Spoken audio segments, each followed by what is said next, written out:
বুঝছেন কথা না বুঝতে পারেননি? এবার চলেন, তার ঈমানওয়ালাদের আল্লাহ সম্মানিত করে, বলেছিলাম কথাটা। এর একটা নমুনা নিয়ে যান। পূর্বের মাসটার নাম হলো নভেম্বর। কি মাস? নভেম্বর। নভেম্বর মাসে উত্তর কাশীতে একটা গুহা, পাহাড়, পাথর পড়ে গিয়ে 41 জন শ্রমিক বন্দী হয়েছিল। শুনেছেন খবরটা? 1 2 3 4 করে 17 দিন। কতদিন?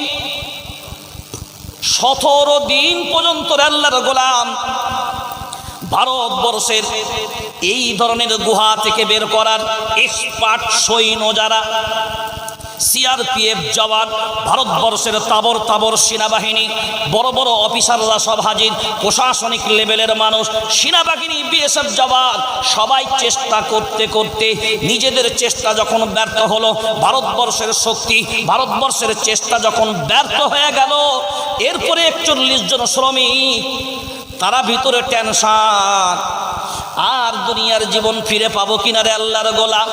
এরপরে বলল না, ভারতবর্ষের মেশিন, ভারতবর্ষের সেনাবাহিনী, ভারতবর্ষের শক্তি, ভারতবর্ষের পাওয়ার সব যখন শেষ, এরপরে বলল যেখানে শেষ দাদা বাবুর দেশ। বুঝতে পারেন নাই? এত লেটে বুঝলে আমার বয়ান শুনলে অসুবিধা, অত লেটে বোঝা যাবে না। দাদা বাবুর দেশ হলো আমেরিকা। ভারত প্রশাসন বলল না, এই মেশিন দ্বারা হবে না, আমেরিকার মেশিন আনা লাগবে। বিশেষ বিমানে আমেরিকা থেকে মেশিন তুলে আনা হলো, পাহাড় কাটা হবে, পাহাড় খোদাই করা হবে, 41 জন শ্রমিককে বের করা হবে। হে মুসলমান, একবারের জন্য নয়, এটা হলো আমার রবের শাস্তি। আল্লাহ কুরআনুল কারীম সূরা নাবার ভিতর আল্লাহ বলেছেন, আলাম নাজআলিল আরদা মিহাদা ওয়াল জিবালা আওতাদা ওয়াল জিবালা আওতাদা। জিবালুন মানে হলো পাহাড়, ওয়াল জিবালা আওতাদা, এই জমিন আমি আল্লাহ তোমাদের জন্য বিছানা বানিয়ে দিয়েছি, এবং পাহাড়গুলো দিয়ে আমি আল্লাহ পেরেকের মতন গেড়ে দিয়েছি, এ জমিন যাতে নড়াচড়া না করে। ওই জন্য পাহাড় কাটা শরীয়ত সম্মত জায়েজ নয়।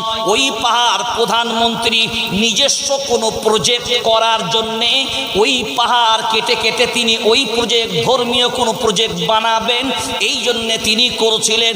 ওই প্রজেক্টে আমেরিকার মেশিনে যখন আসলো রে আল্লাহর গোলাম, আমেরিকার মেশিন ফিট করলো, ভারতবর্ষের সেনাবাহিনী মনে করলো, দেশের প্রধানমন্ত্রী থেকে মুখ্যমন্ত্রী পর্যন্ত সব মন্ত্রীদ্বয় মনে মনে ভাবলো, দাদা বাবুর মেশিন যখন এসছে, কাবুল কান্দাহারকে কাবু করেছে, আমাদের উত্তর কাশীর পাহাড়কেও বুঝি কাবু করবে। মেশিন যেমনি গেল, ও বেটা ফেল হয়ে গেল। মেশিন গিয়ে কাটে না, ও মেশিন বের করতেও পারে না। দাদা বাবু ফেল। দাদু বাবু,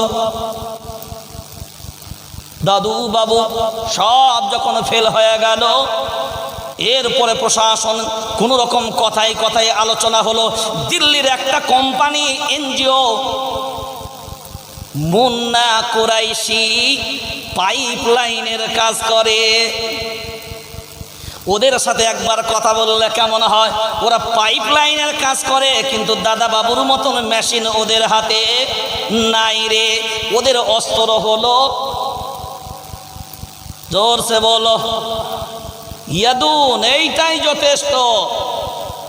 মুন্না কুরাইশির টিমের ভিতরে 12 জন ছিল, 8 জন মুসলিম, 4 জন ছিল শিমুল কাস্ট বা অন্যান্য জাতির ভিতরে, উচ্চ বর্ণের না।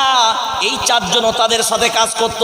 12 জন টিম নিয়ে মুন্না কুরাইশিকে যখন বলা হলো আপনি কি পারবেন, বলে আমার টিম যদি কোনো দায়িত্ব নেয়, ইনশাআল্লাহ যদি আমরা লাগি নিশ্চয়ই চেষ্টা করব। মুন্না কুরাইশির টিম ওই পাহাড়ের জায়গায় আসলো, সব বিএসএফ জওয়ান, সব মিলিটারি ফোর্স দাঁড়িয়ে রয়েছে, সবাই কিরামতি দেখবে পাইপওয়ালাদের। এতক্ষণ কিরামতি চললো কোন দাদা বাবু দেশ, এবার কিরামতি বলো না পাইপওয়ালাদের। আসল কিরামতি পাইপওয়ালাদের না কালিমাওয়ালাদের? জোরসে বলো। 17 দিন যখন বিফলে গেল, সব থমকে গেল। 27 তারিখে পাইপওয়ালারা এই পাইপ লাইনের কাজের ইমানওয়ালা মানুষগুলো 27 তারিখে কাজ হাতে নিল, 28 তারিখে 41 জনকে গুহার ভিতর থেকে বের করে এই খোলা জমিনের নিচে তাদেরকে পৌঁছে দিল। জোরে বলা যাবে না? সম্মানিত কে করেন? কিন্তু বড় লজ্জা, বড় আফসোস, যাদের দ্বারাই 41 জনের জীবন ফিরে আসলো, এত বড় একটা বিষয় আমার সাধারণ একজন নাগরিক হিসাবে, আমি একজন মানবাধিকার কর্মী হিসাবে বলছি, দেশের প্রধানমন্ত্রীর আশা ওই স্পটে দরকার ছিল এবং ওই 12 জন কর্মীকে শাবাশ দিয়ে তাদের পুরস্কৃত ঘোষণা করা দরকার ছিল। আপনাদের মত কি? কথা বলেন না কেন? শুধু হলো না কেন? কথা বলেন কেন? কেন? জোরে বলেন। মুসলমান বলে কারণ তাজমহল অছুত। বলে কেন? বলে মুসলমান তৈরি করেছে। শোনেননি এটা শোনেননি? বলে তাজমহল বলে অছুত, কিছুত অছুত। বলে কেন? বলে মুসলমান তৈরি করেছে। তো আমি বললাম, বেটা মুসলমান তৈরি করলে যদি তাজমহল অছুত হয়, তো গাড়িগুলো তেল দিয়ে চালাস কেন? গরুর মুখ দিয়ে চালাতে পারিস না? তেল কাদের? তেল কাদের? প্রত্যেকটা তেলে তো মুসলিম দেশের ছোঁয়া আছে, তো তেল দিয়ে চালাও কেন? গরুর মুখ দিয়ে চালাও। প্রথমেই বলেছি ডর ডর কে জিনে কা ওয়াক্ত, কারণ ফাইসাল্লা যা হবে আরশে আজিমে হবে, আর ফাইসাল্লা একবারই হবে। কথা বলেন, ফাইসাল্লা একবারই হবে। আমার ফাইসাল্লা আমার রব যেটা করে রেখেছে, দুনিয়ার কোনো শক্তির হিম্মত নাই ওই আমার রবের ফাইসাল্লাকে পরিবর্তন করতে। কথা বলেন না কেন? সম্ভব। শুধু ভারতবর্ষের মুসলমান একটা জিনিস জেনে রাখবেন, যদি 70,000 হামাস বাহিনী বিশ্বের তাবর ইন্টারন্যাশনাল পাওয়ারফুল শক্তিকে ঠেকিয়ে দেয়, তো ভারতবর্ষের 40 কোটি মুসলমান একটা বাবরি ঠেকাতে পারে না।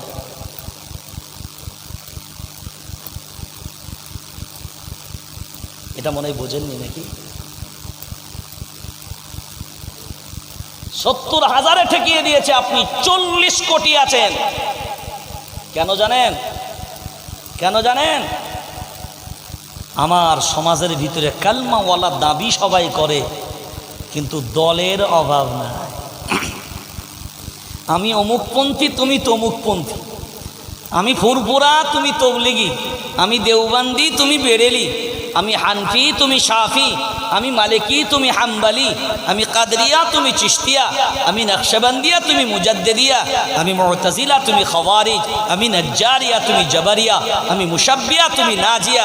আমি জামাত ইসলাম, তুমি আহলে হাদিস। আমি আজানগাছি, তুমি পিয়ার ডাঙ্গা। ওরে কত ডাঙ্গা লিবি? মরার পরে তো একটাই ডাঙ্গাই যাবি। কথা বলেন, হ্যাঁ কি ডাঙ্গা? আর কত ডাঙ্গা লিবি?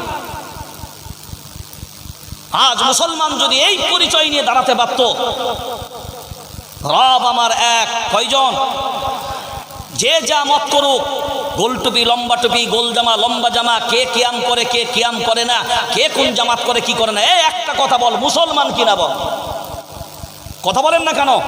যদি মুসলমান হয়, আল্লাহর নবী বলেছেন আল মুমিনুনা কাল জাসাদিল ওয়াহিদ, প্রত্যেকটা মুমিন হলো একটা দেহের ন্যায়। একটা, জোরে বলেন, একটা দেহের ন্যায়। মানে পায়ে চোট পেলে গোটা বডি চোট পায়, হাতে চোট পেলে গোটা বডি চোট পায়। আরে মরছে কে, মারছে কে, এটা বড় প্রশ্ন নয়, ইমান ওয়ালা কিনা। আজকে এই ফিলিস্তিনে মুসলমান মরে, আমার কলিজায় লাগে, কেউ কিন্তু তাকায় না ওরা কোন দল করে।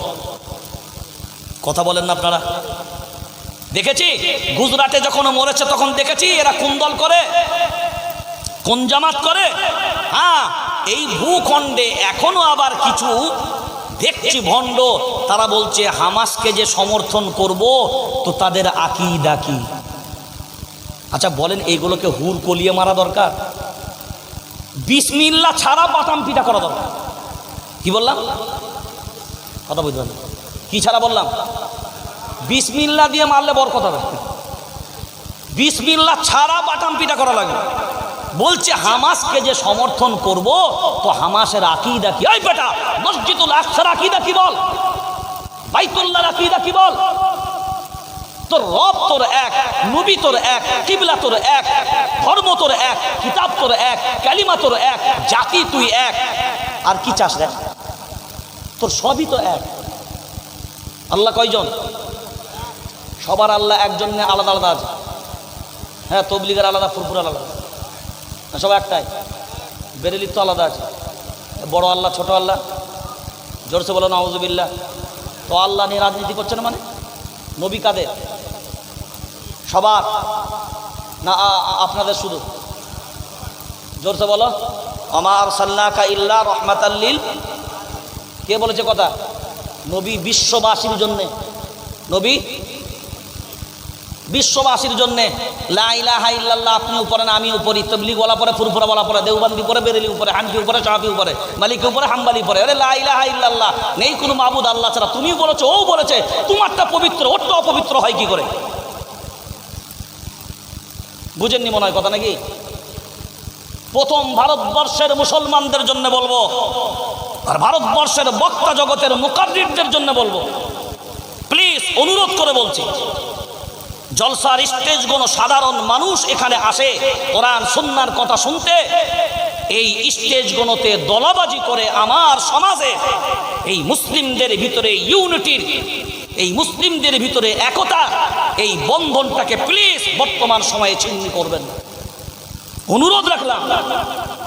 আপনার যে মাসলাকটা আপনি পছন্দ করেছেন, আপনার মনে হয়েছে, আপনি আপনার মাসলাকে চলুন। ওয়ালা তাজিরু ওয়াজিরাতুন বিজরা উখরা, আপনার বোঝা আপনি বহন করবেন। আপনার খাসি গলা দিয়ে জবাই করবেন না লেজ দিয়ে জবাই করবেন, সেটা আপনার ব্যাপার। আমরা বলবো গলা দিয়ে জবাই করতে, তুমি যদি লেজ দিয়ে কাটো, দু বেটা খাবি, আমার অসুবিধা কোথায়? কথা বুঝতে পারেন নাকি? অনেক ছোট্ট ছোট্ট জিনিসে আমাদের স্টেজগুলোতে মুসলিম সমাজের ভিতরে বিভেদ তৈরি করছে, এগুলো করা যাবে না। ওয়াকুল্লুহুম আতিহি ইয়াউমাল কিয়ামাতি ফারদা, সূরা মারিয়াম গুলো পড়বেন এই আয়াতগুলো। কিয়ামতের ময়দানে সবাই উঠবেন একা একা, আঁচল ধরেও যাবে না, লেজ ধরেও ফিরবে না। কি বললেন? আঁচল ধরেও যাবে না, লেজ ধরেও ফেরবে না। ল্যাজ ধরবে কাদের? ও ঘটনা অন্য সময়। খুব সাবধান হন। বর্তমান সময়ে আল্লাহ ইজ্জত দিয়েছে, সম্মান দিয়েছে, সম্মানটা যদি রাখতে পারি এ দায়িত্ব আমাদের নিতে হবে। সেই জন্য মসজিদ কার ঘর? জোরে বলেন। আল্লাহর ঘর। হামাস লড়াই করছে কার জন্যে? এক নম্বরে হলো আল্লাহর ঘর রক্ষার জন্যে, নাম্বার 2 হলো আজাদির লড়াই লড়ছে। কিসের লড়াই? জোরে বলেন। কিসের লড়াই? আজাদির লড়াই। ভারতবর্ষের জমিনে আজাদির লড়াই হয়েছিল না হয় নাই? তাড়াতাড়ি বলেন। হয়েছে। আচ্ছা, গান্ধীজি আজাদির লড়াই লড়েছিল, কথা বলেন না? লড়েছিল। আমি গান্ধীজির নামটাই প্রথমে নিলাম। ধরেন, গান্ধীজি এই দেশের স্বাধীনতার জন্য লড়াই করেছিল। এখন বলেন, গান্ধীজি এই দেশের জন্য স্বাধীনতার জন্য লড়াই করেছিল, ওই লড়াইটা যারা করেছিল তারা জঙ্গি না স্বাধীনতা সংগ্রামী? জোরে বলেন। স্বাধীনতা সংগ্রামী। হামাস বাহিনী ফিলিস্তিন ভূখণ্ড আজাদ করার জন্য লড়াই করে, তাদের ভূখণ্ড আজাদির লড়াই লড়ছে। হামাস বাহিনী আজাদির লড়াই লড়লে তারা জঙ্গি হবে কেন? ভারতবর্ষেও তো বল্লভভাই প্যাটেল, জওহরলাল নেহেরু, গান্ধীজির মতন মানুষ, আমি মুসলমানদের নাম গুনেই নিলাম না ধরুন, তারাও দেশের স্বাধীনতার জন্য লড়াই লড়েছিল আল্লাহর গোলাম। আজ লক্ষ্য করে দেখবেন, যা কিছু ঘটছে বর্তমান ভারতবর্ষের জমিনে সব পাওয়ারের কিসে? কারণ মাকড়সা জাল বুনেছে চারিদিকে, আর পার্লামেন্টের মতন বীজখানে বসে আছে। এবার বুঝতে পারেন নাই? ও মনে মনে ভাবছে 3টে রাজ্য যখন নিয়েছি 2024, এবার হবে ভারতবর্ষ ফিনিশ। আমরা দ্ব্যর্থহীন কণ্ঠে একটা কথা বলে দিলাম, কে ক্ষমতায় এলো আর কে ক্ষমতায় গেল এই পরোয়া ইমানওয়ালারা কোনোদিন করেনি বলো। কারণ একটাই জিনিস জানি, ইমানওয়ালারা যেদিকে আমার রব সেই দিকে। ওই तेरे साथ तेरा रब नहीं मगर मेरे साथ मेरा रब है, तो मेरे साथ अगर मेरा रब है दुनिया में किसी को परवाह करने का, जोर से बोलो ना। যার ভিতরে আল্লাহর ভয় ঢুকে যাবে, কারোর ভয়ের প্রয়োজন। বাবরি বলেছিল নেব, নিয়েছে। জ্ঞানব্যাপী বলেছিল ধরব, ধরেছে, যতটা পেরেছে নিয়েছে। এরপর মথুরা ধরেছে। কি ধরেছে খবর পেয়েছেন তো? মথুরা সুপ্রিম কোর্ট অর্ডার করেছে, হাইকোর্ট ইনকোয়ারি করবে, মানে তদন্ত হবে এই মসজিদের তলায় শ্রীকৃষ্ণর জন্মভূমি এটা নাকি শ্রীকৃষ্ণর জন্ম এখানে হয়েছিল। আমরা প্রত্যেকটা ধর্ম এবং প্রত্যেকটা ধর্মের দেবদেবী যারা আছে তারা যাদেরকে পূজা করে আমরা কাউকে অসম্মানিত করি না, সবারই শ্রদ্ধা আমাদের। এই জন্যে আল্লাহর কোরআন বলেছে, ওয়ালা তাসুব্বুল্লাযীনা ইয়াদউনা মিন দুনিল্লাহ ফায়াসুব্বুল্লাহ আদওয়ান বিগাইরি ইলম। অন্যের দেবদেবীকে কেউ গালি দেবে, সেই জায়গা থেকে আমরা অসম্মান করি না। কিন্তু আল্লাহর ঘর আজকে খোদাই করে যারা বলছে ধর, খোদাই করা শুরু করেছে ভারতবর্ষে। কোথায় মন্দির আছে, কোথায় মসজিদ আছে, কোনটা মুসলমানের কোনটা কাদের? ও বেয়াদব, যদি খোদাই করার প্রয়োজন হয়, ভারতবর্ষের মাটি যদি খোদাই করার প্রয়োজন হয়, তাহলে খোদাই করো শামলির ময়দান, খোদাই করো, খোদাই করো শামলির ময়দান, খোদাই করো বালাকোটের ময়দান, রায় দাও বালাকোটের ময়দান খোদাই করা হবে। যাদের রক্ত ভারতবর্ষের মাটিতে বেশি পাওয়া যাবে, এই ভারতবর্ষ তারা শাসন করবে। এই আইন নিয়ে এসো, আমরা মুসলমানরা চ্যালেঞ্জ অ্যাকসেপ্ট করব। কথা বলেন না কেন? কুরবানি দেব আমরা, সব কিছু আমরা। ভাববেন না এদেশে মুসলিম সমাজের মানুষরা কারোর বাপের জাগির।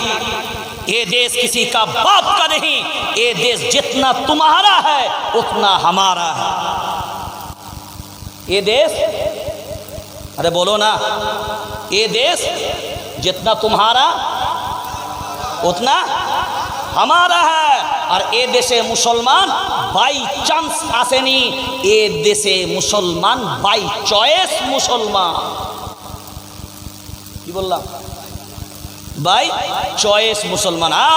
এটা আমার বাপের জন্মভূমি, আমার বাপের জন্মভূমি, এটা আমার বাপের আগমন হয়েছে এই দেশের মাটিতে আমার আব্বা আদম আলাইহিস সালামের। কার বাপ? আমার বাপের ভূমি, আমার বাপের ভূমি, ওই ভূমিপত্র আমরা মুসলমান ইমানওয়ালা। তো আমার বাপের সম্পত্তিতে বকরা পাবে কে? সন্তান হবে যে, ওয়ারিশান সূত্রে পাওনাদার আমরা রে। সেজন্য আল্লাহ হিদায়াত দান করুক, খুব সাবধান। সেই জন্য এই মুহূর্তে দাঁড়িয়ে আমি অনুরোধ করব, আল্লাহর ঘরের বিপক্ষে থাকবো ইনশাআল্লাহ।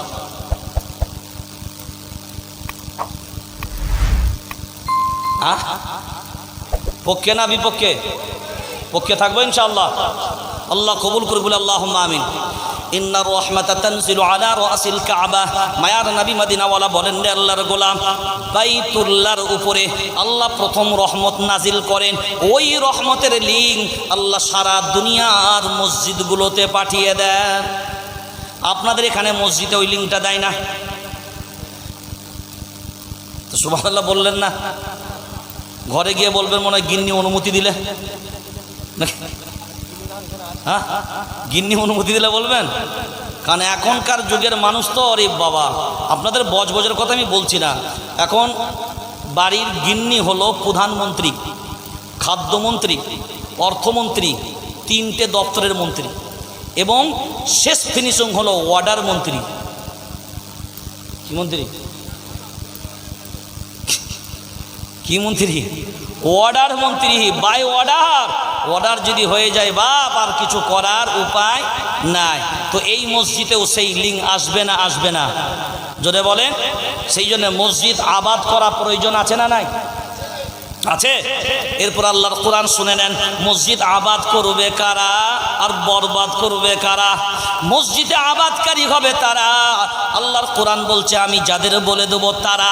সূরার নাম সূরা তাওবা, 10 নম্বর পারা, 8 নম্বর সাফা। ইন্নামা ইয়ামুরু মাসাজিদাল্লাহ মান আমানা বিল্লাহ ওয়াল ইয়াউমিল আখির। মসজিদকে আবাদকারী হবে তারা, ঈমান আনবে যারা, ঈমানওয়ালা হবে যারা, মসজিদের আবাদকারী হবে তারা। ওয়াল ইয়াউমিল আখির, পরকালের বিশ্বাস রাখবে যারা, মসজিদের আবাদকারী হবে তারা। ওয়া আকামাস সালাহ ওয়া আতাজ যাকাত, নামাজ প্রতিষ্ঠিত করবে যারা, যাকাত আদায় করবে যারা, মসজিদের আবাদকারী হবে তারা। পরকালের ভরসা বিশ্বাস রাখবে যারা, সুদখোর হবে তারা। কথা বলো। পরকালের বিশ্বাস রাখবে যারা, ঈমান আনবে যারা, হারাম খাবে তারা। বলেন না, জোরসে বলো, হারাম খাবে না তারা।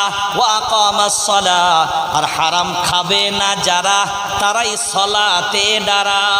আর হারামের সাথে সম্পর্ক রাখবি যারা, সালাতে দাঁড়াতে পারবে না। জোরসে বলো তারা। কারণ মদ খেয়ে নামাজ হবে না, আর সুদ পেটে থাকলে দোয়া কবুল। আর ওই সুদ খাওয়া নিয়ে যদি কবরে যাও, ছোলা পরিয়ে পার করিয়ে দাও। ছোলাতে যদি আটকে যায়, মিলাদ দিয়ে পার করাও। মিলাতেও যদি আটকে যায়, খতম দিয়ে ঠেকিয়ে দাও। আল্লাহ বলছে হুজুরেরও হবে আর খেজুরেরও হবে। আমি আল্লাহ আমার ফায়সালা চেঞ্জ করা যাবে না।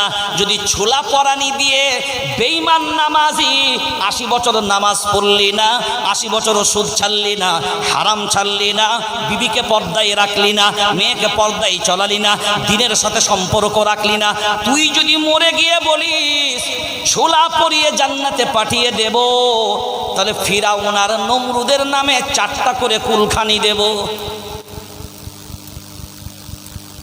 কথা বলো। ও হারামখোর যদি হারাম খেয়ে ওর যদি ছোলা পরিয়ে জান্নাত হয়, তা ফিরাউনের নামে 4টা দেবো, তোর নামে একটাতে যদি পেরিয়ে যাস, অসুবিধা কি আছে? আবুল আহাবের নামে 6টা দেবো। এরপর আল্লাহ জানালেন জান্নাতে যাবে কারা? ইন্নাল্লাযীনা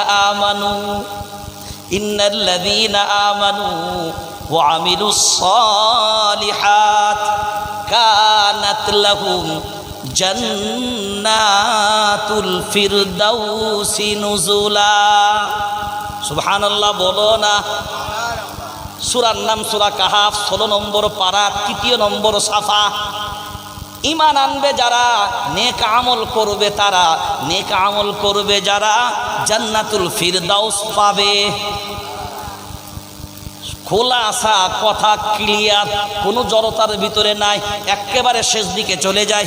ইল্লা মান তাবা ওয়া আমানা ওয়া আমিলা আমালান সালিহা ফাউলাইকা ইউবাদদিলুল্লাহু সাইয়্যাতিহিম হাসানাত। সূরার নাম সূরা ফুরকান, 19 নম্বর পারা, সাফা নাম্বার 5। আল্লাহ বললেন শুনে রেখে দাও, তাওবাকারী যারা হবে, ঈমানওয়ালা যারা হবে, নেক আমল যারা শুরু করে দেবে, আমি আল্লাহ পূর্বের গুনাহগুলোকে নেক আমল দ্বারা পরিবর্তন করে দিই। জোরসে বলো না। তাহলে আজকের পরে নিয়ত করব নেক আমলের জন্য, যারা গুনাহ মাফ পেয়ে যাবে, জোরসে বলো, গুনাহ মাফ পেয়ে যাবে তারা। আজকের পরেও ফিরতে পারবো না যারা, হতচ্ছাড়া তারা। আজকের পরেও ফিরতে পারবো না যারা। আর কি বলবো বলেন, এছাড়া আর কিছু অপশন আছে? অপশনই তো নাই। আবু লাহাব হতচ্ছাড়া নবীকে পাওয়ার পরে ঈমানওয়ালা হতে আপনারা এত হাজার হাজার টাকা খরচ করে বাইরে থেকে ওয়াইজিনদেরকে নিয়ে এসেও কোরআন শুনে যদি ফিরে আসতে না পারেন তো আর কি বলবো? বুঝতে পারেননি? হ্যাঁ, আল্লাহ হিদায়াত দান করুক। তাহলে আমরা টাকা নিয়ে যাব, মনে আছে না? ভুলে গেছেন? আমরা সবাই যাব টাকা নিয়ে, শ্রোতা যাবে খালি হাতে। না রে আল্লাহর গোলাম না, আমরা টাকা নিয়ে বাড়ি যাব। শ্রোতা টাকা নিয়ে বাড়ি যাবে না, ঠিক কথাই।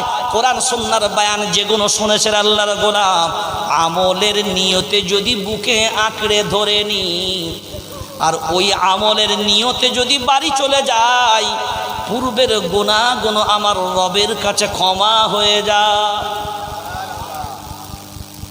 এটা মনোভূত হলো না? না, ও কথাগুলো শ্রোতার মনোভূত হলো। ওইটা আবার কেমন হলো? আমরা যাব আমলের নিয়তে, তোর হাদিয়াটা আমাদেরকে দিলে তাও হতো নাকি? এর থেকে বড় অফার আর কিছু আছে? মাশাআল্লাহ, আপনারা মসজিদ বানিয়েছেন, মসজিদের কাজ কিছু বাকি আছে। মসজিদের কাজ কিছু, এটা আপনারা জানেন না? জানেন না? জানেন? মসজিদের পক্ষে থাকবে যারা, নিরাশ করবে না তারা। বলেন আমার সাথে কথাটা। মসজিদের পক্ষে যারা, না নিরাশ হবে না, নয় নিরাশ করবে না তারা। জোরে বলেন। তারা মাশাআল্লাহ জান্নাতে যাবে যারা, হাত তুলবে তারা।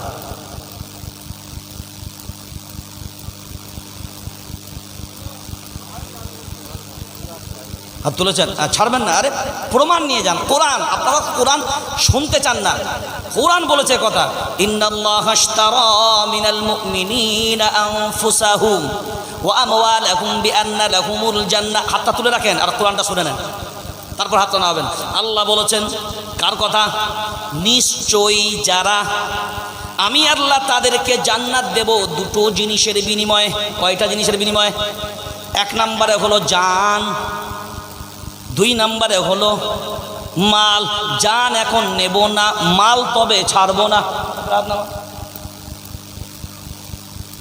জান এখন, মাল এখন ছাড়বো না। মাশাআল্লাহ, মসজিদের যা কাজ বাকি আছে, আপনারা এলাকারই মানুষ, আপনারা নিজেরা সিদ্ধান্ত নেন, আমি আপনাকে জোর করে বলবো না।